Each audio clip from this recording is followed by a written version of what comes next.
Kabanata 401. Erisa, hinayla siya ni Benjamin at sinabing, bumalik na tayo. Gaano katagal bago mo siya hahanapin sa ganitong paraan? Tumulo ang luha sa mga mata ni Erisa. Gusto ko siyang hanapin. Niyakap siya ni Benjamin at hinaplaws ang ulo niya. Nakaramdam din siya ng kakilakilabot. Anak ko rin siya. Hahanapin natin siya. Huwag magpanik. Ibinaon ni Erisa ang sarili sa kanyang mga bisig at hindi napigil ang umiyak. Takot na tumingin sa kanila ang mga batang pulubi. Wala silang ideya kung ano ang nangyayari. Huwag kang umiyak. Umuwi ka sa akin. Magde-deploy kami ng mas maraming lalaki para hanapin siya. Hanggat nasa bansa pa siya, mahahanap natin siya. Kahit nasa ibang bansa siya, mahahanap ko rin siya. May determinasyon na sabi ni Benjamin. Maya-maya, tuluyan ng kumalma si Erisa. Pinunasan niya ang mga luha sa mukha niya. Tama si Benjamin. I can't panic kasi mas lalong magpapasama. Kailangan nating mag-deploy ng mas maraming lalaki para hanapin siya. Umalis si Erisa sa pagkakayakap ni Benjamin at nakita niya ang grupo ng mga batang pulubi na nahihiyang nakatingin sa kanila. Kaawa-awa ang mga ito kaya hindi niya maiwasang haplasan ang kanilang mga ulo. I'm sorry kung natakot ko kayong lahat. Umiling ang mga pulubi. Naawa si Erisa sa kanila na kailangan nilang manirahan sa lansangan sa murang edad. Inilabas niya ang kanyang pitaka at ibinigay sa kanila ang lahat ng pera na mayroon siya. Nadama ni Erisa na ang pagiging mabait sa kanila ay kahit papaano ay mananatiling ligtas ang kanyang anak. Pumunta ka at bumili ng makakain. Salamat. Ang iilan sa kanila ay maingat na tinanggap ang pera. Bahala ka. Nakaramdam ng kilabot si Erisa. Ilan ang mga batang walang tirahan. Nang makita ni Benjamin kung gaano siya ka-caring, nagdilim ang kanyang mga mata. Erisa, balik na tayo. Umakyat siya para hawakan ang kamay niya at hinayla siya papunta sa sasakyan. This time around, hindi na nanlaban si Erisa. Sa halip, lumingon siya at sinulyapan ang mga batang pulubi. Ang pagbibigay sa kanila ng pera ay hindi malulutas ang kanilang mga problema sa katagalan. Isang ideya ang pumasok sa kanyang isipan. Kahit na itinulak siya ni Benjamin sa kotse, nag-iisip pa rin siya ng mga paraan para mahanap ang kanyang anak. Nang makita siya ni Benjamin sa ganoong estado, nagsimula siyang mag-alala. Erisa, tinawag niya ito, ngunit walang sumasagot. Ilang beses na nagtaas ng boses si Benjamin bago nanimbalik ang katinoan ni Erisa at tinitigan siya ng masama. Ano, lalong nagsalubong ang mga kilay ni Benjamin. Ano ba ang iniisip mo? Tinawag kita, pero hindi mo man lang ako narinig. Kinusat ni Erisa ang kanyang mga mata bago sinabi kay Benjamin ang kanyang plano. Gusto kong kunin ang mga batang iyon. Tumingin siya sa grupo ng mga batang pulubi na bumili ng pagkain gamit ang perang ibinigay niya sa kanila. Walang nakakaalam kung ilang araw na silang nagugutom. Ang paraan ng pagsubo nila ng pagkain ay nagpapasakit sa kanyang puso. Kaninong mga anak sila? Nasaan ang kanilang mga magulang? Dinukot ba sila? O naligaw ba sila? Marahil, sila ay iniiwan. Lalong kumirat ang puso ni Erisa. Siguro, baka kasama sa mga bata ang anak niya. Nais niyang magbukas ng bahay ampunan at kunin ang mga batang iyon. Marahil, maaari niyang mahanap ang kanyang anak sa ganoong paraan. Nagulat si Benjamin. Alam mo ba kung gaano karaming mga batang walang tirahan doon? Ito ay hindi lamang ang iilan sa kanila. Nagpaplano ba siyang kunin ang bawat batang walang tirahan? Magbubukas ako ng orphanage para may matutuluyan sila. Baka kasama nila ang anak natin. I'll take it that I'm doing good deeds in behalf of my missing son. Tumingin si Benjamin sa kanya. Kung gayon, bakit hindi na lang natin sila ipadala sa isang ampunan at mag-donate ng pera sa ampunan? Hindi na kailangang magbukas ng isa. Nilinga ni Erisa si Benjamin. Pakiramdam niya ay mas maganda ang ideya nito kaysa sa kanya. Maaari rin siyang pumunta sa ampunan at maghanap ng mga pahiwatig. Kung gayon, gusto kong dalhin sila doon ngayon. Bababa na sana siya ng sasakyan nang hilahin siya pabalik ni Benjamin. Hindi na kailangan. Kukuha ako ng magpapadala sa kanila. Gusto kong hanapin siya sa orphanage. Tiningnan ni Erisa si Benjamin sa kanyang mapupula, lumuluha ng mga mata, at walang paraan na hindi niya ito masabi. Inutusan ni Benjamin ang kanyang mga bodyguard na isama ang mga pulubi sa isang hiwalay na sasakyan. Pagkatapos ay tinahak nila ang daan patungo sa ampunan. Kabanata 402. Nang marinig iyon, napaluha sa tuwa ang direktor ng ampunan. Ipinagpatuloy ni Benjamin, aayusin ko na may magpapagawa ng bagong gusali para sa mga bata at kukuha ng tutor para sa kanila. Magbabayad ako ng 5,000 para mabayaran ang pang-araw-araw na gastusin ng bawat bata sa isang taon at patuloy na susuportahan sila hanggang sa sila ay sumapit sa pagtanda. Sasagutin ko rin ang mga gastusin nila sa pagpapagamot kung kinakailangan. Ano sa tingin mo? May kailangan ka pa ba? Natigilan ang direktor at hindi makapaniwalang tumingin sa kanila. Tama na yan. Salamat. Ang isang bata ay maaaring mabuhay ng comfortable sa ilang daang bucks sa isang buwan, at iyon ay higit pa sa kung ano ang kayang bayaran ng isang ordinaryong pamilya. Ang pangakong iyon para sa sponsorship ay isang magandang sorpresa, at tuwang-tuwa ang direktor. Sige kung ganoon, kukuha ako ng maghahanda ng kontrata. Magdadala ako ng mas maraming bata sa hinaharap. At magtatayo din ako ng foundation, kaya hindi mo na kailangang mag-alala tungkol sa pera. Saad ni Benjamin. Okay, natuwa ang direktor sa narinig. Sa sponsorship ni Benjamin, walang problema ang orphanage na kumuha ng mas maraming bata sa hinaharap. Pati si Erisa ay ganoon din ang pagkatulala. Hindi niya inaasahan na gagawin iyon ni Benjamin. Sir, pwede ko bang makuha ang pangalan mo? Tumingin sa kanila ang direktor at nagtanong. Erisa York. Iyan ang pangalan na dapat mong tandaan, sagot ni Benjamin. Dahil sa sagot na iyon, hindi na nakaimik si Erisa. Binulong ng direktor ang pangalan ni Erisa at nagpahayag ng pasasalamat. Sige, ikaw ang aming benefactor, at maaalala ka namin habang buhay. Tandaan mo ang babaeng ito, hindi ako. Hinayla ni Benjamin si Erisa. Nagtataka ang tingin ng direktor kay Erisa. Awkward na tinuro ni Erisa si Benjamin at sinabing, no. Dapat tandaan mo siya. Siya ang nangako na susuportahan ang orphanage. Siya si Benjamin Graham. Benjamin Graham. Napatulala ang direktor. Sa loob ng 1,000,000 taon, hindi niya inaasahan ang isang mayaman at makapangyarihang tao tulad ni Benjamin na bibisita sa ampunan at nangakong susuportahan sila. Tandaan mo lang gagawin ang pangalan ni Erisa. Hindi importante ang pangalan ko, giit ni Benjamin. Hindi alam ni Erisa ang isa pang sasabihin. Ganoon din ang direktor. Naisip ng direktor na gusto ni Benjamin na mag-lay low para maiwasan ang hindi gustong publisidad. Sige na, ikaw ang sumusuporta sa ampunan. Bakit mo binanggit ang pangalan ko? Hindi maintindihan ni Erisa kung bakit ginawa iyon ni Benjamin. Sinaman siya ng tingin ni Benjamin. Dahil ikaw ang magbabayad sa orphanage. Medyo na si Erisa. Ano? Inaasahan ba niyang babayaran ko ang gastusin ng 100 bata dito? Magkano ang dapat kong bayaran? Iyon ay magiging 500,000 sa isang taon at 5,000,000 para sa 10 taon. Para sa bawat 1,000 bata, kailangan kong magbayad ng 500,000 sa isang taon at 50,000,000 sa loob ng 10 taon. Kung kailangan kong bayaran ang mga bata sa susunod na 18 taon, kailangan kong magbayad ng kabuoang 100,000,000. At ang halagang ito ay hindi kasama sa pagpapaunlad ng infrastruktura, sahod ng mga manggagawa, at mga gastusong medikal. Malaking halaga iyon, at wala akong masyadong pera. Nagsimulang napagtanto ni Erisa na ang pagpapatakbo ng isang bahay ampunan ay isang sobrang ambisyosong ideya. Ang mga gastusin lamang ay naging hadlang. Mga salitang bamara sa lalamunan ni Erisa. Nahihiya siyang aminin sa direktor na hindi niya kayang sponsor ang orphanage. Ayaw din niyang bigin ang mga bata. Oh, well, hayaan silang magpatuloy sa kontrata. Kumbaga kailangan ko lang magsumikap para mabayaran ko siya. Sinasabi mo ba talaga ang sinabi mo? Kailangan ng direktor ang katiyakan dahil natatakot siyang hindi seryoso sina Benjamin at Erisa sa pangako. Siyempre, seryoso kami sa pledge. Tumango si Benjamin at agad na tinawagan si Ethan sa telepono. Maghanda ka na ng kontrata. Gagawin naming paaralan ng orphanage, at sasagutin namin ang lahat ng gastusin, mga mapagkukunan sa pagtuturo, at mga pangangailangang medikal. Nang marinig iyon, humanga si Erisa sa detalyadong kaayusan na ginawa ni Benjamin.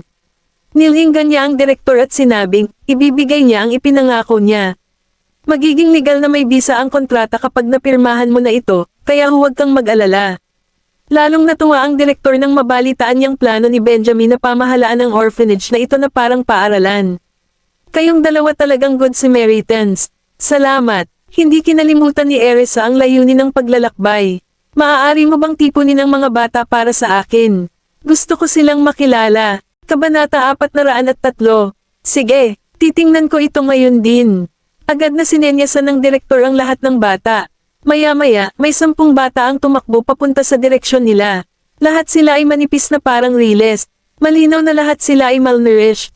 Bilang isang ina, nadurog ang puso ni Erisa nang mapansin ang kahinaan ng mga bata. Lumapit siya sa kanila at isa-isa silang tiningnan ngunit hindi niya nakita ang kanyang anak. Nang mapansin ng direktor ang pagkabigo sa kanyang mukha, nagtanong ang direktor, ano ang problema, Miss York? Ngumiti ng pilit si Erisa at sinabi sa kanya ang totoo. Nawala ang isang anak ko, at hanggang ngayon, wala pa rin akong ideya kung nasaan siya.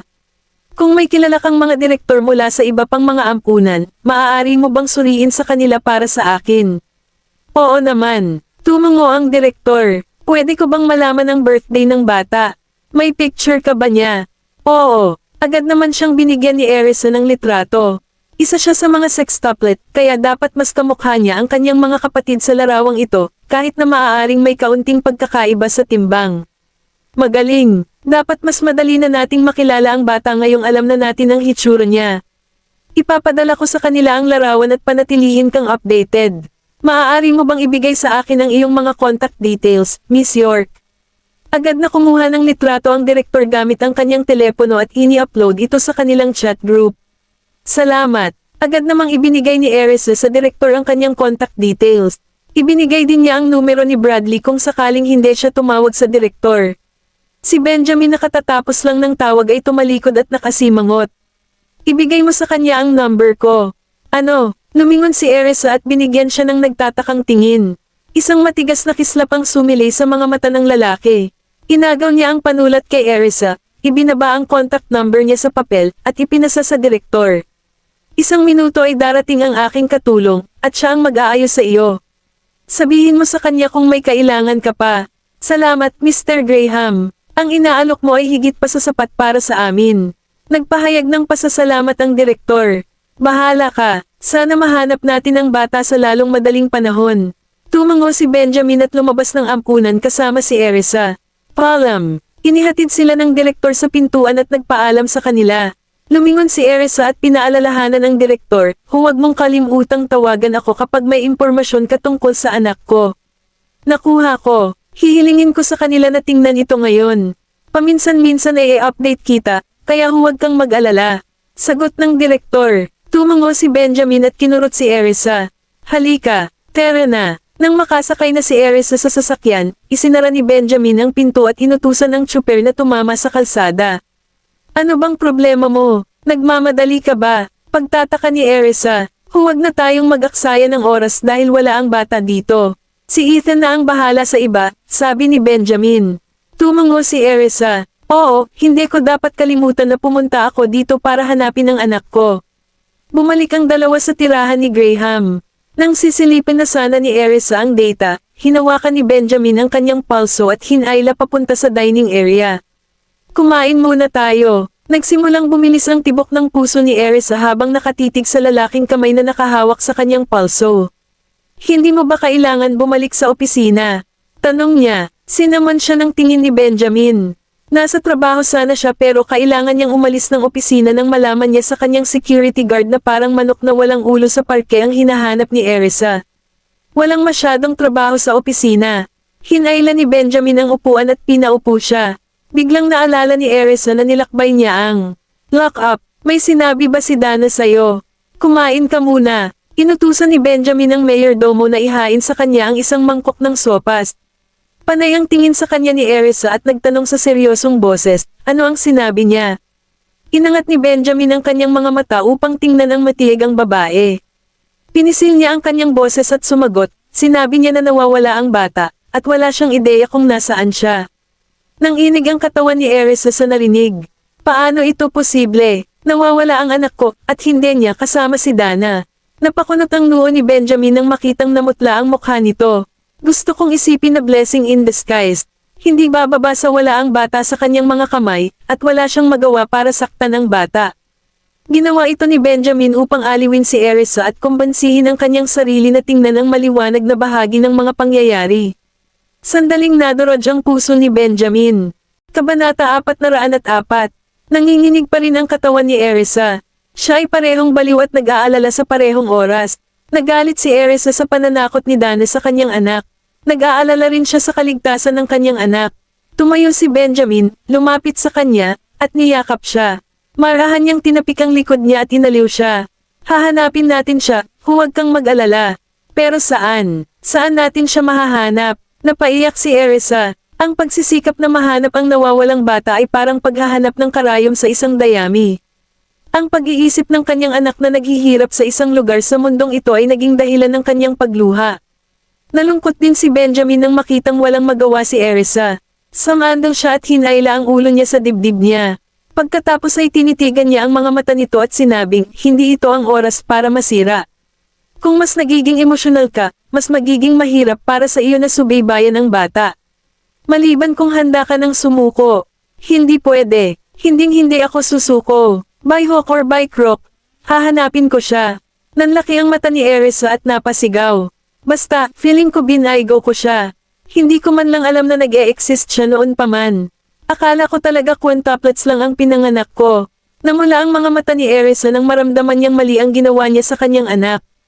Hindi mo kasalanan. Tiningnan ni Benjamin ang kanyang agrabyado na hitsura at naawa sa kanya. Niyakap pa niya ito ng mahigpit at marahang hinaplos ang likod ng ulo nito. Kasalanan ko. Hindi magkakaroon ng pagkakataon si Dana na ilapat ang kanyang daliri sa bata kung naging mas maingat ako sa aking pagsisiyasat. Si Benjamin din, nakaramdam ng matinding guilt. Kung hindi dahil sa kanya, hindi napagdaanan ni Erisa at ng mga bata ang paghihirap. Halos mawalan pa sila ng buhay dahil sa kanya. Ni hindi nga natin alam kung buhay pa ang bata. Hindi makahinga si Benjamin nang maisip niya ang pinakamasamang senaryo. Parang may sumasakal sa kanya. Ginoong Graham, natigilan si Edwin nang marinig ang usapan nila. May anak ka pa ba? Lumingon si Benjamin para tingnan si Edwin at tumango ito. Walang paraan upang mamuhay sila ng mapayapa maliban kung natagpuan nila ang nawawalang bata. Nawala nang masabi si Edwin dahil hindi niya alam kung paano aaliwin si Erisa. Sa isang banda, natuwa siya nang malaman na may isa pang anak sina Benjamin at Erisa, ngunit sa kabilang banda, nag-aalala rin siya sa kinaroroonan ng bata. Sigurado akong mahahanap natin ang bata dahil marami tayo. At sigurado akong alam ni Mr. Graham ang kanyang ginagawa. Dapat may tiwala ka sa kanya. Nang marinig iyon, isang ideya ang pumasok sa isip ni Benjamin. Nabawi ni Erisa ang kanyang kalmado. Hindi ngayon ang tamang oras para magpanik. Kailangan kong hilahin ang sarili ko para hanapin ang anak ko. Bumangon siya at sinabing, okay lang ako, ayos na ako ngayon. Huwag kang mag-alala sa akin. Binigyan siya ni Benjamin ng tingin ng aliw. Okay lang na iyakan ito. Masarap ilabas ang iyong emosyon. Tiyak na hahanapin namin ang aming anak, ngunit kailangan naming magplano ng maaga. Ilalagay ko ang aking mga tauhan upang hanapin siya sa buong bansa. Pero sa ngayon, kailangan kong huminahon ka at kumain ng maayos. Bumilis ang tibok ng puso ni Erisa nang marinig ang plano nito. Mayroon ka bang sapat na mga lalaki upang e-deploy? Muli, hinaplos ni Benjamin ang ulo ni Erisa at inaliw siya nang mapansin ang pag-aalala sa mukha nito. Sigurado akong magagawa kong pakilyusan ng aking network dahil mayroon akong mga pamumuhunan sa buong bansa. Makakakuha ako ng tulong mula sa aking mga kasama sa negosyo dahil pamilyar sila sa mga lokal. Dapat ding magkaroon ng sapat na mga tauhan si Jack para italaga sa kanyang dulo. Paliwanag pa niya sa kanyang plano. I'll arrange for another team to continue the investigations. Magsisimula tayo sa database sa Departamento ng Pulisya at magpapatuloy sa Census Bureau kung kinakailangan. Habang nabubuhay pa siya, sigurado akong mahahanap natin siya. Naniniwala si Erisa na nasa Benjamin ang lahat ng mapagkukunan upang maging matagumpay ang misyong ito. Sige, isali ang pinakamaraming lalaki hanggat maaari sa operasyon ng paghahanap. Gagawin ko, mas mabuting kumain ka na ngayon. Ako na ang gagawa ng arrangement ngayon din. Nang papalabas na si Benjamin sa dining hall ay pinigilan siya ni Erisa. Bakit hindi mo ako samahan? Magkasama tayo. Matapos masulyapan si Erisa, umupo si Benjamin at kumain muna saglit bago pumunta sa kanyang study. Nagulat ang lahat ng kanyang business associate at management team mula sa mga subsidiary ng kanyang korporasyon nang malaman na may isa pang anak si Benjamin. Bago ito, batid nilang may 5 anak si Benjamin, kahit na hindi pa nila ito nakikilala. Ibig sabihin may kabuoang 6 na anak siya. Kabanata 405. Ibinigay ni Benjamin sa lahat ng kanyang business associates ang larawan ni Gavin at ng kanyang mga kapatid, umaasang mahahanap nila ang nawawalang bata. Huwag masyadong kumuha ng atensyon mula sa publiko, at huwag gumawa ng anumang bagay na maglalagay sa panganib sa buhay ng bata. Binalaan ni Benjamin ang kanyang mga tauhan dahil natatakot siyang baka dukutin ng mga oportunista ang bata. Kung tutusin, marami na siyang naging kalaban sa negosyo sa paglipas ng mga taon. Pumasok si Erisa sa kanyang study na may dalang tasa ng kape. Kumusta ang lahat? Sinabi ko na sa kanila kung ano ang gagawin. Pupunta ako sa departamento ng pulisya para makita kung mayroon silang anumang mga update para sa amin. Bagamat tinatasan ni Benjamin si Ethan na mag-follow up sa mga pulis, naramdaman niyang dapat pa rin siyang pumunta sa departamento ng pulisya dahil mayroon siyang higit na autonomiya sa mga pulis. Pagkatapos ay nagmamadaling umalis si Benjamin sa pag-aaral. Wala man lang siyang panahon na humigop ng kape na ginawa ni Erisa para sa kanya. Sasama ako sa iyo. Hindi. Manatili ka sa bahay. Pinigilan siya ni Benjamin na sumunod sa kanya. Pumunta si Erisa sa kwarto niya at kinuha ang laptop niya. Sinimulan na rin niyang gawin ang kanyang bahagi upang hanapin ang kanyang anak. Maaaring nahak ni Bradley ang iba't ibang mga database upang makuha ang impormasyon, ngunit ang pagdaan sa lahat ng ito ay magiging isang napakahirap na gawain. Ang pagtutugma ng pagkakakilanlan ng bata sa data sa system ay parang paghahanap ng karayom sa isang haystack. Pinaliit ni Erisa ang kanyang mga opsyon sa paghahanap. Sinimulan niyang hanapin ang lugar kung saan sinabi ni Dana na nawala ang bata ngunit walang silbi. Nagsinungaling ba si Dana kay Benjamin? Habang nagsimulang gumapang sa isip ni Erisa ang pag-aalinlangan, lumabas sa footage ng surveillance camera ang imahe ni Dana na huminto sa isang gasolinahan. Nilapitan ni Erisa ang footage ngunit wala siyang nakitang kaina-hinalang aktibidad o individual malapit sa kanyang sasakyan. Nagpatuloy siya upang suriin ang footage mula sa iba pang mga surveillance camera sa paligid ng lugar, at nakita niya lamang ang kotse ni Dana ngunit hindi ang bata. Sinabi ni Dana kay Benjamin na dito nawala ang bata. Sinabi niya sa kanya na nawala ang bata noong siya ay nasa supermarket.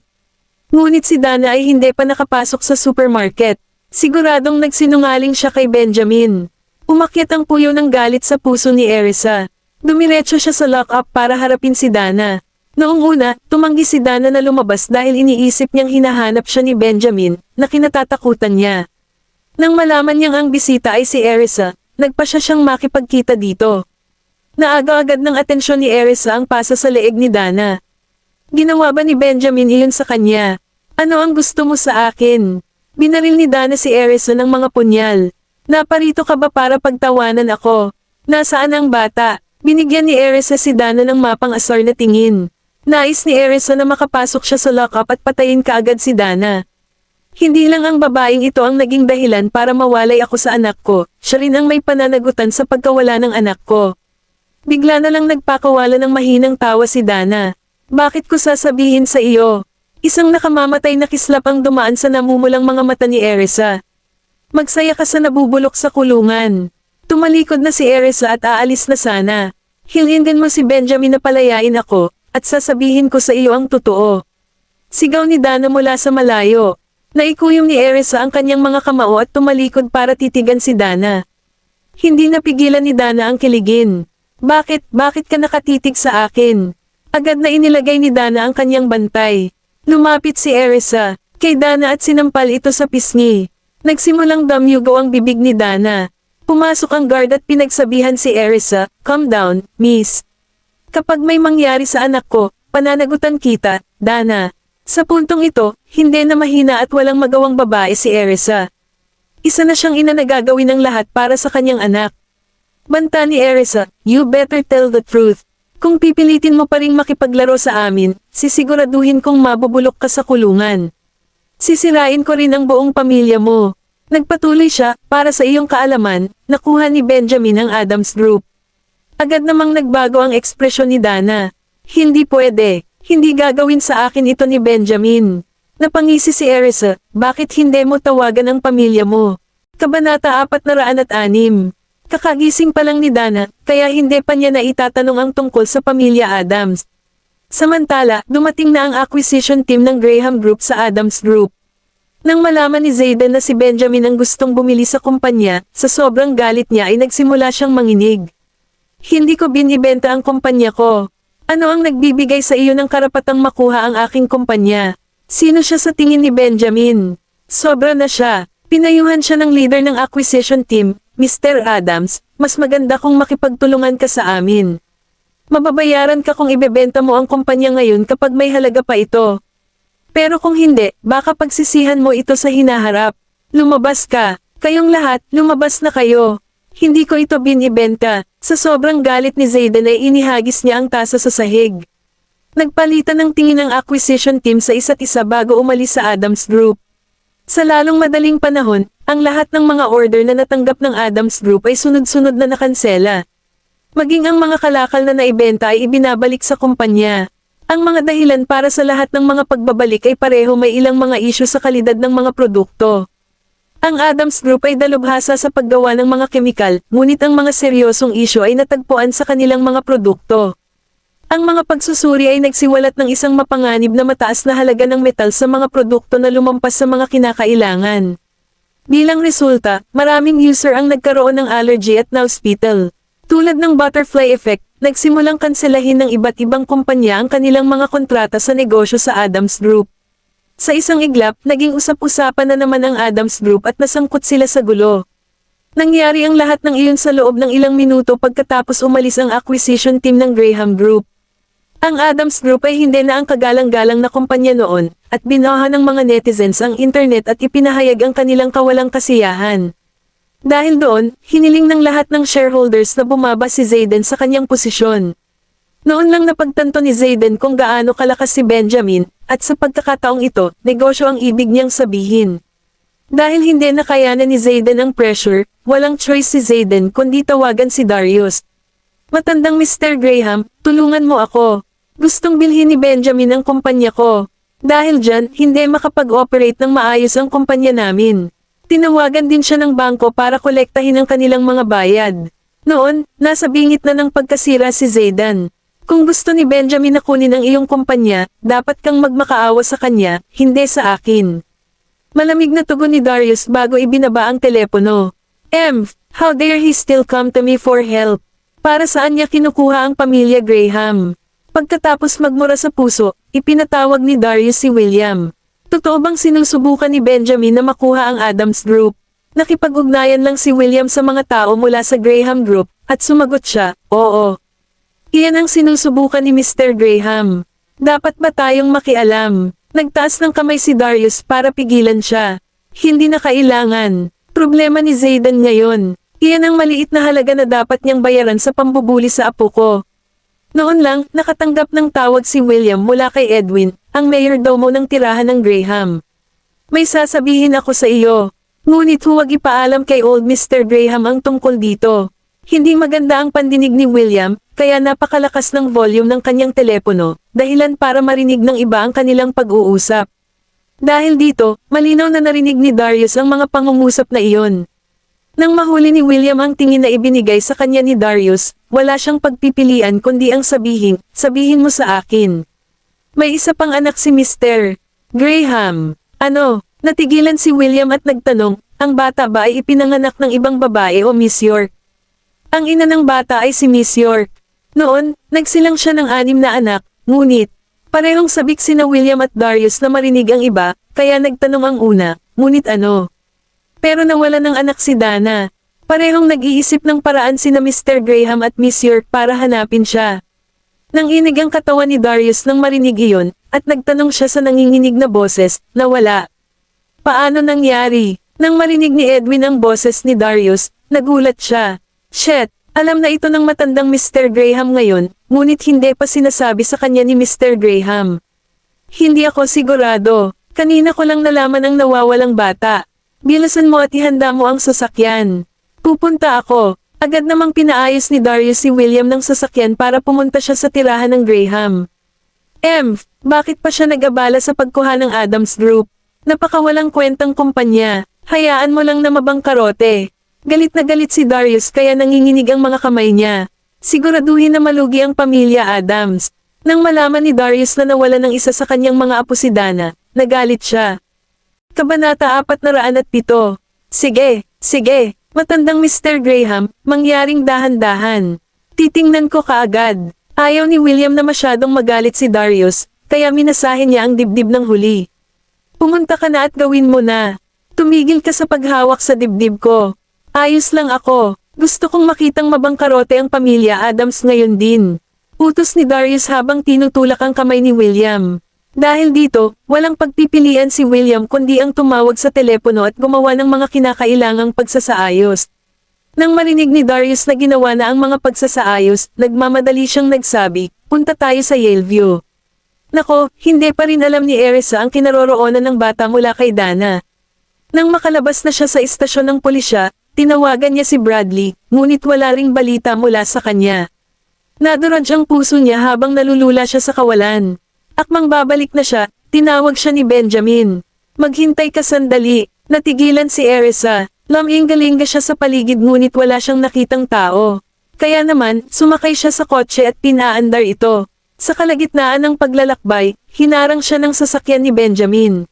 Halika dito. Nang makita ni Erisa na dumating si Benjamin para sunduin siya, nakaramdam siya ng matinding kaba. Anong ginagawa mo dito? Kanina, akala niya mali ang narinig niya. Di ba sabi ko maghintay ka? Bumaba si Benjamin sa kanyang sasakyan, pumunta sa driver's seat, at binuksan ang pinto. Pumunta ka dyan. Tumingin sa kanya si Erisa at nagtanong, paano ang kotse? Ibabalik nila ito. Pagkatapos nito, sumenya si Benjamin sa mga bodyguard na lumapit at kunin ang sasakyan. Walang choice si Erisa kundi bumaba sa kanyang sasakyan at sumakay sa kanya. Anong ginagawa mo dito? Tinapunan lang siya ni Benjamin ng nag-aalalang tingin at walang sinabi. Galit na galit si Erisa. Nagsisinungaling si Dana tungkol sa lugar kung saan sinabi niyang nawala siya. Tiningnan ko ang mga surveillance camera, at wala man lang siyang palatandaan. Ang tanging ginawa niya ay mag-top up ng gasolina sa kanyang sasakyan. Hindi siya pumasok sa anumang supermarket. Ayon sa footage ng surveillance sa junction, nag-check out ang timeline, at walang paraan para tumigil siya. Hindi na nagulat si Benjamin sa narinig dahil inaasahan niyang magsisinungaling si Dana tungkol dito. Pinaikit niya ang kanyang mga mata, at nagdilim ang kanyang tingin. Hindi naman siguro sinasadyang nagsinungaling si Dana dahil kahit siya mismo ay hindi alam kung nasaan ang anak namin. At muli, siya ang kumuha sa kanya, kaya dapat niyang malaman kung saan siya nagpunta. Isang kislap ang sumilay sa mga mata ni Benjamin, at pinaikot niya ang sasakyan. Anong mali? Tanong ni Erisa habang nakatingin sa kanya. Tatanungin ko siya ulit, sabi ni Benjamin na nakakunot ang noo. Wala pang nang-ahas na lokohin siya. Nang hihingi ng gulo si Dana. Sasabihin ba niya sa iyo? Napasandal si Erisa sa kanyang upuan. Tutal, 3 beses na silang nagtanong sa kanya. Sinabi ni Dana kay Erisa na kasama niya ang bata. Gayunpaman, sinabi niya kay Benjamin na nawawala ang bata. Hindi masyadong umaasa si Erisa sa sitwasyon. Kung tumanggi siyang sabihin sa akin, pipilitin kong alisin sa kanya ang katotohanan. May walang awa na tingin sa mga mata ni Benjamin. Matapos hanapin ang bata sa loob ng isang buong araw ay wala pa ring balita na labis na ikinabahala nito. Hindi siya magkakaroon ng kapayapaan ng isip hanggat hindi niya natagpuan ang nawawala niyang anak. Nakahinga si Erisa nang makitang labis na nag-aalala si Benjamin sa kaligtasan ng bata. Mahal niya ang mga bata, kung tutuusin. Makalipas ang ilang minuto ay sumulpot si Benjamin sa harapan ni Dana. Ang kanyang ekspresyon ay nagbago ng husto na para bang nakikita niya ang Grim Reaper. Benjamin, napalunok. Si Dana nang makita niya ang nakamamatay na tingin nito habang ang panginginig ay dumadaloy sa kanyang gulugad. Dana, saan ba talaga nawala ang anak mo? Napakalamig ng boses ni Benjamin na para siyang Hades na nandoon para kunin ang kanyang buhay. Puno ng takot, sinubukang iiwas ni Dana ang kanyang tingin. Dapat ko bang sabihin ang totoo? Kapag nalaman ni Benjamin na patay na ang bata, papayag ba siyang mabuhay ako? Namutla si Dana sa takot. Kung sasabihin ko ba sa'yo, ililibre mo ba ako? Pinaikit ni Benjamin ang kanyang mga mata habang isang matalim na kislap ang bumungad sa kanila. Tinitigan niya si Dana at tinuya, kung totoo ang sinasabi mo, pwede. Si Dana ay nahuli sa isang dilema. Siguradong mamamatay ako kung sasabihin ko ang totoo. Pero kung hindi, hindi rin ako patatawarin ni Benjamin. Malapit ang lugar na iyon kung saan nakakulong si Erisa. Nakalimutan ko ang pangalan. Bago pa niya matapos ang kanyang pangungusap, isang upuan ang lumipad papunta sa kanya. Bang! Dama po sa kanya ang upuan ng malakas. Noon, tuluyan ang nawalan ng pasensya si Benjamin. May takot sa mga mata ni Dana, at sa sumunod na sandali, bumagsak siya sa isang pool ng dugo. Kabanata 408. Nang marinig ni Erisa ang kaguluhan sa labas ay napatalon siya sa gulat. Kaagad, sumugod siya kasama ang mga opisyal ng bilangguan upang tingnan kung ano ang nangyayari. Gayunpaman, hindi niya inaasahan na lalabas si Benjamin at harangin ang kanyang paningin sa kanyang katawan. Nang makita niyang hinihimas nito ang kamay niya, hindi niya naiwasang magtanong, ano ang problema? Nasaktan ka ba? Sa simula, may masamang tingin sa kanyang mukha. Pero nang makita siya, unti-unti siyang kumalma. Hindi ako nasaktan. Tara na. Sa pagkakaakbay sa kanya, iginiya siya ni Benjamin palabas para hindi niya masaksihan ang maduming eksena. Gayunpaman, nakita pa rin ni Erisa ang sugat ang ulo ni Dana, at may dugo sa buong mukha. Bumilis ang tibok ng puso ni Erisa sa eksena. Nakatingin sa hindi gumagalaw na si Dana, ulong siya, is she dead? Hinigpitan ni Benjamin ang pagkakayakap sa kanya at dinala siya palabas ng detention center. Hindi pa. Nang ihagis ni Benjamin ang upuan kay Dana, ito ay para lamang ilabas ang kanyang pagkadismaya. Sa katunayan, si Dana ay pangunahing walang malay dahil siya ay nabigla. Nang marinig ang kanyang determinadong tono, nagtatakang tumingin sa kanya si Erisa. Hindi niya inaasahan na magiging ganito ka-violent ito. Dahil dito, lumingon siya para makita si Dana na ginagamot, ngunit wala siyang naramdaman kahit isang onsa ng awa para sa kanya. Kung ano man ang dinanas ni Dana noon ay walang halaga kumpara sa pinagdaanan nilang mag-anak. Pagkatapos lamang nilang sumakay sa kotse at umalis ay nagtanong si Erisa, tumanggi pa rin siyang sabihin sa iyo. Nang makilala siya ni Benjamin na natatakot at nag-aalalang titig, nalungkot ang kanyang puso para sa kanya, at hinailan niya siya sa kanyang mga bisig. Huwag kang mag-alala, hahanapin natin ang anak natin. Pagkasabi noon, tumawag si Benjamin at dinagdagan ang lakas ng tauhan para hanapin ang bata. Nagsimulang magdasal si Erisa para sa kaligtasan ng kanyang anak sa kanyang puso. Pagkatapos, magkahawak kamay silang dalawa at wala nang sinabi pa hanggang sa makarating sila sa tirahan ng Graham. Habang papababa si Erisa sa sasakyan, muntik na siyang mapaluhod. Sa kabutihang palad, naroon si Benjamin upang mahuli siya. Salamat, nauutol na sabi ni Erisa. Nakatingin sa kanyang mapupulang mukha, nagpa siya si Benjamin na ihatid na lang siya sa bahay. Ibaba mo ako, kaya kung maglakad mag-isa, nagsimulang mamula si Erisa sa kahihiyan. Sinamon siya ng tingin ni Benjamin. Huwag ka nang gumalaw, ang putla ng mukha mo. Kaya naman, walang pagpipilian si Erisa kundi manatili sa kanyang mga bisig. Biglang narinig nila ang boses ng isang matandang lalaki, at nagulat ang mag-asawa. Pareho kayong nakabalik. Nang makita sila ni Darius na papasok ay agad siyang tumayo. Hindi inaasahan ni Erisa na makikita niya si Darius kaya namula ang mukha niya habang pilit na bumaba sa yakap ni Benjamin. Gayunpaman, tumanggi si Benjamin na bumitaw at kinawayan pa siya, huwag ka nang gumalaw. Napatulala si Erisa, kung tutuusin, nakakahiya para sa kanya na makita siya ng isang matanda na ganoon. Ngumisi si Darius habang pinag-aaralan sila at sinabing, nakakaistorbo ba kayo sa presensya ko? Hindi. Tanggi ni Erisa na namumula ang mukha. Sa kabilang banda, natuwa si Benjamin nang makita ang kanyang mapupulang pisngi. Gayunpaman, pinanatili ni Benjamin ang kanyang kalmado sa harap ni Darius. Kung alam mo yon, bakit ka pumunta dito? Napaawang ang sulok ng bibig ni Darius sa sagot nito. Nabalitaan ko kay Edwin na may anak ka na. Nag-aalalang tanong ni Darius. Sa sandaling iyon, pinaningkitan ni Benjamin si Edwin. Nanginginig sa takot ang huli. Matandang Mr. Graham, hindi mo dapat ako ipagkanulo. Oo, kinilala ni Benjamin bago binuhat si Erisa paakyat ng hagdan. Nasaan na ang bata?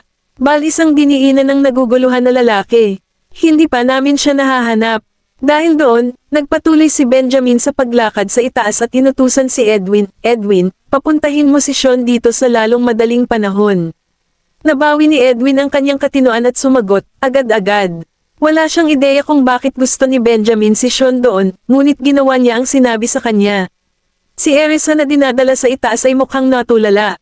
Marahan niyang tinanong si Benjamin, bakit mo hinihiling si Dr. Bailey na pumunta rito? Sumagot si Benjamin ng buong seryoso, para magpa-medical check-up para sa iyo. Natigilan si Erisa at sabay kumilos. Pero ayos lang ako, grabe ang itsura mo ngayon lang. Sigurado akong napakababa ng blood sugar level mo. Katunayan, muntik na siyang madapa nang bumaba siya ng sasakyan kanina. Kabanata 409. Nang makita ni Benjamin ang nabigla nitong ekspresyon, hininaan niya ang kanyang boses at sinabing, "Be a good girl and let him give you a check-up. Hindi mo na kayang mag-stress pa. Kung hindi, mag-aalala ang mga bata sa iyo." Bagamat ginawang dahilan ng lalaki ang mga bata, ramdam ni Erisa ang pag-aalaga at pag-aalala nito sa kanya. Okay, tumango siya bilang pagsang-ayon. Kung tutuusin, walang mawawala sa pagpapacheck up ng katawan. Nang matapos si Edwin sa tawag, nag-aalalang nagtanong si Darius, bakit pinatawag ni Benjamin si Sean? Si Edwin ay parehong naguguluhan. Siguro, may sakit ang isa sa kanila. May sakit. Samimangot si Darius at nagtanong, sino ang may sakit? Tumangala si Edwin at sumagot, Miss York, I think. Hindi maganda ang pakiramdam niya kanina. Tama na yan. Napansin kong sobrang putla ng mukha ni Isa pagbalik nila. Pagkasabi noon ay agad na umakyat si Darius. Kailangan kong pumunta at tingnan siya. Matandang Mr. Graham, dahan-dahan. Mabilis siyang tinulungan ni Edwin na umakyat sa hagdan. Kasabay nito, si William, na nagtag mula sa Old Manor, ay pumunta din upang tulungan si Darius sa kabilang panig. Nang ihiga na ni Benjamin si Erisa sa kama, pumasok ang tatlong lalaki. Isa, masama ba ang pakiramdam mo? Pinag-aralan ng mabuti ni Darius si Erisa na may pag-aalala sa kanyang mga mata. Samantala, si Erisa, na naging sentro ng atensyon, ay nakitang awkward na nakahiga siya sa kama ng kung sino. Gusto niyang umupo, ngunit pinigilan siya ni Benjamin. Higa ka. Tumingin si Erisa kay Darius at tiniyak ito, okay lang ako. Mabuti. Kung gayon, bakit nag-aalala sa iyo si Benjamin? Kung masama ang pakiramdam mo, dapat mong ipaalam sa amin. Kung kailangan mong pumunta sa ospital, sige lang. Huwag mong pilitin ang iyong sarili na kumalma. Siniko siya ni Darius, gayunpaman, nang sumulyap si Erisa kay Benjamin, napansin niyang parang walang pakialam ito. Mukhang hindi naman siya nag-aalala sa akin. Siguradong nagkakamali ang matandang Mr. Graham. Tinitigan siya ni Benjamin bago niya sinabi sa kanyang ama, hayaan mo siya. Kailangan niya ng pahinga ngayon. Kapag nandito si Sean, magpapa-body check-up siya para sa kanya. Napaawang ang lobby ni Darius habang nag-aalalang sinabi, magpahinga ka. Napakaputla mo, Benjamin, kailangan mong alagaan siyang mabuti. Oo naman. Napuno ng awkward na si Erisa. Nagpalitan ng tingin ang mag-ama bago umalis si Darius kasama ang dalawang mayordomo. Pagkalabas ng kwarto ay inutusan ni Darius si Edwin, umalis na tayo rito para hindi natin mistorbo si Isa habang nagpapahinga siya. Edwin, tingnan mo kung dumating na si Sean. Kaagad, iisang kaisipan ang tumatakbo sa isip ng magkabilang mayordomo. Ikaw ang unang gamulo sa pahinga ni Miss York. Samantala, nagsalin si Benjamin ng isang basong tubig at dinala kay Erisa. Kumain ka ng tubig. Si Erisa, na parang pasyenteng ginagamot, ay napaupo lamang at nagawa ang sinabi sa kanya. Habang umiinom siya ng tubig, ang mga mata ni Benjamin ay nakatuon sa kanya. Nang makitang mas maganda na ang hitsura niya, nagsimula siyang magtampo, sabi ko magpahinga ka sa bahay. Bakit ka lumabas? Napatingin si Erisa sa lalaking nakakunot ang noo at napakagatlabi. Pagkatapos kong matuklasan na nagsinungaling si Dana sa iyo, nagalit ako at nagmamadaling lumabas. Namula ang mukha ni Benjamin sa sagot niya. Maaari mo akong tawagan palagi. Hindi mo kailangang pumunta doon ng mag-isa. Paano kung may nangyaring masama sa'yo? Dapat alam mo ang kalagayan mo ngayon. Kung may sasabihin siya na ikagagalit mo, magagawa mo bang manatiling kalmado? Walang magawa si Erisa ng mga sandaling iyon kundi tiisin ang kanyang pasaway. Nang makita ni Benjamin ang maliliit na pawis sa kanyang ilong, tumigil siya sa pagsasalita. Maya-maya pa, sumugod si Sean dala ang kanyang medical box, humihingal. Sino sa inyo ang may sakit? Lumingon si Benjamin at inikat ang mga mata sa doktor. Hindi mo ba nakikita na si Erisa ang nakahiga sa kama? Mabilis, bigyan mo siya ng pagsusuri sa katawan. Si Benjamin ay mukhang lubos na hindi nasisiyahan. Agad-agad, sumulyap si Sean sa kanya at nagpakatatag sa paghinga bago niya mabilis na tiningnan ang blood pressure ni Erisa. Normal lang. Mrs. Graham, masama ba ang pakiramdam mo? Umiling si Erisa. Kanina, nanghina ang mga paa ko. Namumutla siya ngayon lang. Putol ni Benjamin at sinabi kay Sean ang kanyang kalagayan. Tumango ang huli at nagpatuloy sa check-up. Bakit hindi kita lagyan ng IV drip? Mrs. Graham, mangyaring ingatan ang iyong sarili at subukang huwag maging masyadong emosyonal. Kabanata 410. Nang makita kung gaano nag-aalala si Benjamin, pinaalalahanan ni Sean si Erisa sa seryosong tono para maibsan ang pag-aalala ng lalaki. Sa totoo lang, maayos na si Erisa. Okay, thank you. Pasasalamat ni Erisa sa doktor bago tahimik na nakahiga sa kama habang naghihintay na ma-inject siya. Samantala, pinagmamasdan siyang mabuti ni Benjamin sa gilid. Maaari kang umalis muna kung abala ka, sabi ni Erisa sa kanya. Sinulyapan siya ni Benjamin bago tumingin kay Sean. Matapos magreseta si Sean ng ilang gamot para kay Erisa, mabilis siyang nagpatuloy sa pagbibigay sa kanya ng IV drip. Nang makita ni Benjamin ang karayom, sumimangot siya at pinaalalahanan si Sean, maging malumanay ka. Dahil naaliw, sumagot si Sean, hindi ko pa natutusok ang karayom. Nilinggan niya ang kaibigan, na may malalim na kulubot sa pagitan ng kanyang mga kilay, at nagulat si Sean. Hindi pa niya nakita si Benjamin na nagpapakita ng labis na pagmamalasakit sa ibang tao. Bukod dito, ito ay isang babae. Jokes aside, nang itutusok na sana ni Sean ang karayom sa braso ni Erisa, sinabi nito sa kanya, iturok na kita, Mrs. Graham. Kaya tiisin mo ito kahit sandali. Oo naman. Tumango si Erisa. Lumapit si Benjamin para hawakan ang kanyang kamay habang sinasabing, bilasan mo. Medyo natahimik si Sean. Habang hinaranggan ni Benjamin ang larangan ng paningin ni Erisa, naramdaman na lang niya ang isang tusok sa kanyang braso sa isang segundo at wala nang iba pa. Nakataon ang tingin sa lalaki, na nakakunot pa rin ang mga kilay, nakaramdam siya ng init sa kanyang puso. Biglang tumingin si Benjamin. Pagkasalubong ng kanyang tingin, natigilan si Erisa saglit. Masakit ba? Umalangaw-ngaw ang malalim nitong boses, na lumilikha ng mga alon sa puso niya. Napailing-iling si Erisa bago tumalikod na bahagyang uminit ang pisngi. Nagdilim ang tingin ni Benjamin nang sinimulan niyang himes-himes ang braso nito, sinusubukang ibsan ang kanyang discomfort na dulot ng IV drip. Matapos makuha ni Sean ang karayom, sinabi niya kay Benjamin, okay. Tapos na ang lahat. Nang mapansin ng doktor na tumaas ang daloy ng pagtulo, napakunot ang noo ni Benjamin at nagtanong, bakit napakabilis nito? Nang marinig iyon ni Sean, inayos niya ang flow rate para bumagal ito. Naaliw siya sa puntong hindi niya alam kung matatawa ba siya o maiiyak. He started to pack up his medical box while teasing Benjamin, iyon ang normal na bilis. Hanggat si Mrs. Graham ay hindi nakakaramdam ng anumang kakulangan sa ginhawa, ito ay dapat na maayos. Sus, tingnan mo kung gaano ka nag-aalala. Kung ganyan ang kaso, ikaw, dapat manatili dito at bantayan siya mismo. Bababa ako para uminom ng tsaa kasama si Mr. Graham.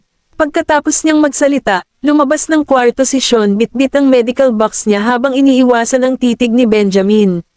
Sinulyapan ni Erisa si Benjamin at sinabing, dapat ka na lang umalis. Magiging maayos din ako. Matapos siyang itago, inilagay ni Benjamin ang isang unan sa ilalim ng kanyang kamay na may karayom, at sinabi, magpahinga ka. Umalis na lang siya pagkatapos masigurong komportable na si Erisa. Sumilip si Erisa sa pinto, sa pag-aakalang si Benjamin ay umalis na para magtrabaho sa kanyang pag-aaral. Nagulat siya nang bumalik siya kaagad dala ang ilang mga dokumento at ang kanyang laptop. Hindi niya maiwasang madamay. Matulog ka na, udyok ni Benjamin nang makitang dilat pa rin ang mga mata nito. Nagsimula na siyang magtrabaho pagkatapos niyang ibaba ang mga gamit niya. Sa pagtingin sa kanya, napasulpit-sulpat sa kanya habang nagtatrabaho, nakaramdam ng ginhawa si Erisa. Ilang sandali pa ay nakatulog na siya. Samantala, nasa paaralan ang 5 maliliit na bata. Kahit na sila ay lumilitaw na nagbibigay pansin sa klase, sila, sa katunayan, ay gumagamit ng kanilang mga tablet sa ilalim ng kanilang mga mesa. Makikita sa screen ang mga galaw ni Dana mula 5 taon na ang nakakaraan. Dahil hindi kasing galing ni Jessie ang mga kapatid niya sa lugar na iyon, siya lang talaga ang nagko-concentrate sa klase habang binabantayan ang sitwasyon ng mga lalaki. Bagamat ang mga bata ay nagtutulungan ng mabuti sa isa't isa, hindi sila nakakuha ng anumang mga resulta kahit na matapos itong gawin sa loob ng ilang oras dahil napakaraming trabaho ang dapat gawin. Tapos ko nang panoorin ang video na ito, ngunit hindi ko pa rin nakikita si Gavin. Nagsumbong si Jasper sa 3 pang lalaki. Hindi ko siya nakikita sa lugar na pinangangasiwaan ko rin. Inayos ni Oliver ang kanyang salamin at tumingin sa iba. Wala rin akong nakikita, sabi ni Gavin. Nakasimangot na hinaplos ni Zachary ang kanyang baba habang iniisip kung paano sila dapat magpatuloy sa kanilang investigasyon. Sinusuri nila ang footage ng mga surveillance camera, simula sa Graham residence, kung saan huling nakita si Dana kasama si Gavan. Gayunpaman, nawala ang mga ito sa kanya pagkaraan ng ilang sandali. Mukhang mas matagal siyang nanatili dito kumpara sa ibang mga lugar. Maging mas matulungin tayo at subaybayan ang kanyang kinaroroonan araw-araw. Nakuha ko. Nagpatuloy ang apat na maliliit na bata sa kanilang pagsisiyasat.